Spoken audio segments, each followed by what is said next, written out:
Panning. And as you'll notice, I have passed out the papers, the flyers, the information sheets. And yes, you did see a big fuzzy hat. Yes, you did. You've recently graduated from high school. You're very glad of your accomplishments, and you're finally fulfilling your lifelong dream of joining the military. You ship off to basic training, where you spend 2 months training and learning the basic skills of a soldier. After basic training, you go to advanced individual training, where you get taught how to do the job, your military occupational specialist that you chose. That can range any place from 3 months to a year, depending on what you chose. Then you ship to your first duty station. You're assigned a position within the company to do your job, be it a cook, a mechanic, a medic, a finance person, or one of a number of any other MOSs.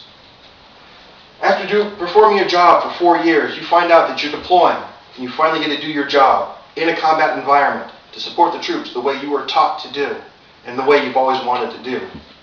You do your train up for a year before you deploy, and when you arrive down in the theater, excited and scared to perform your job, you find out that you will not be cooking or working on the equipment, because your job, your MOS, has been contracted out to a civilian. Now, many soldiers have come across this problem in the last 10 years of warfare. Many spouses have heard of this themselves also, because their husbands or wives complain that they're not doing their job downrange, and they have them doing something as trivial as handing out towels at the gym, or guarding civilian workers, or picking up trash at the local community gathering spots. U.S. military for years has supported themselves in the jobs that they have. Any place from secretaries, construction workers, healthcare officials, mechanics, finance personnel. It's what we train to do, it's what we're supposed to do. We support ourselves in the military. We even have our own firefighters and our own landscaping personnel, which is usually people that they pull for details once a month. If you'll notice on the first handout I gave you, it's a hiring position for the state of Ohio, which is a government job, government funded. If you'll notice, it's for an auto mechanic 2. The salary is $2,788.93 to $3,182 a month.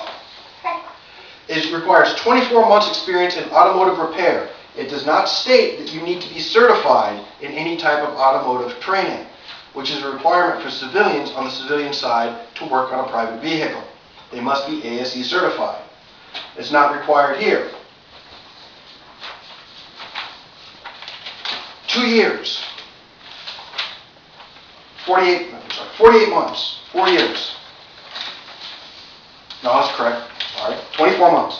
2 years. If you look at the second chart, the chart with the 2 pay scales on it, that is the monthly and yearly pay of the United States government Army, of the U.S. Army. And this was collected from USArmyBasic.com, which tells upcoming personnel who are joining the military what their pay will be. If you'll notice that an E2, that's enlisted grade pay 2, after 2 years of full service will only make $1,700. This soldier, with his experience that he was trained to do, makes $1,700 basic pay per month. Whereas this individual, for the contracting job, starting off at $2,788 to do the exact same job that the soldier is trained to do. Right there, this person is getting $1,000 more base pay for what the soldier is required to do and what he's taught to do. The major difference is when a deployment comes, the soldier will go down range and not know how to do his job because the civilian has been doing his job back home. That is my first point, the pay difference. The civilians, you'll see on the other chart that I've given you, the one with the single, has the GS, the General Services Pay Chart. And there's steps.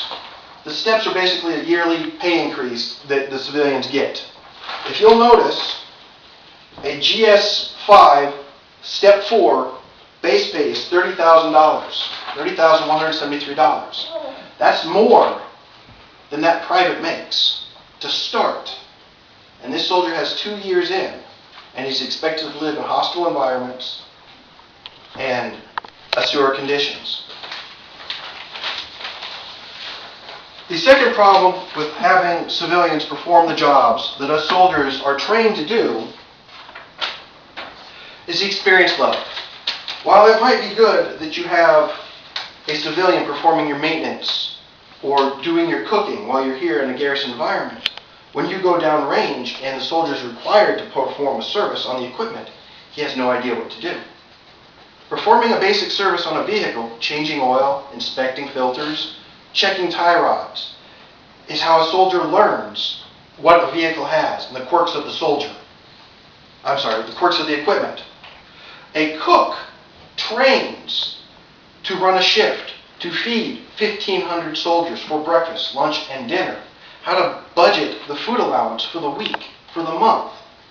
But if they go down range and there's a civilian that's contracted their job, all they're allowed to do is stand on the line and say, we need more chicken on the line, we need more lettuce at the salad bar. Or the worst insult that I've witnessed myself was a cook with 6 years experience standing by the drink refrigerator saying, you can only have 2 drinks with that meal. Which leads me to my third point of the overuse of contractors in the U.S. government system. The morale of the soldiers is suffering. We as soldiers are proud people. We are told we're the best because we do what only 1/10 of the population can do. We're expected to go to hostile environments, foreign countries, live in sandstorms, 140-degree weather, sub-zero temperatures, and do this and get a slight increase in our pay. But while we're down there doing these jobs that we're required to do, there's civilians down there that have been there for the whole 10 years we've been at war that are drawing upwards of $100,000 tax-free every year to do the jobs that we as soldiers have been trained to do. I talked with a civilian who was working at the fuel point when I was in Iraq. This civilian's whole purpose in life was to come out with his clipboard, write down the bumper number of my vehicle, write down how many miles I had on my vehicle, how many gallons of fuel I had received, and what unit I was with. That was all he was required to do. He did not have to collate his information at the end of the week or at the end of the month, nor did he have to forward a report stating that he needed more people to help him or less people to help him. His whole purpose in life was to write the information on that clipboard. He made $100,000 a year for the 4 years that he was down there. That's $400,000 tax-free dollars he made while a soldier is down there.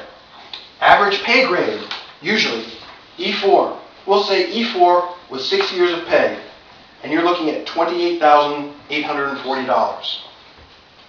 These soldiers, sailors, airmen, and Marines, we are getting the short end of the stick when it comes to our experience, our pay, and the government is wasting money with civilians with questionable skills that are better than the soldiers that they are supposedly replacing.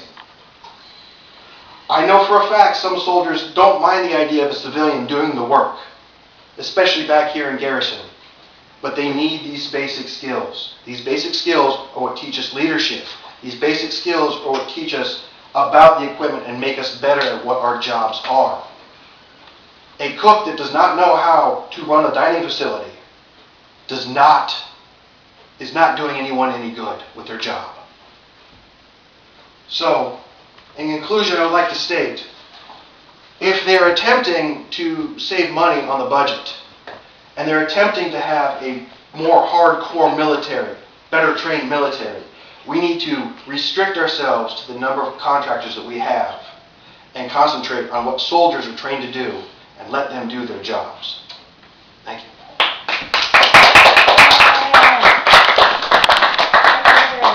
Quick pan, quick pan, quick pan.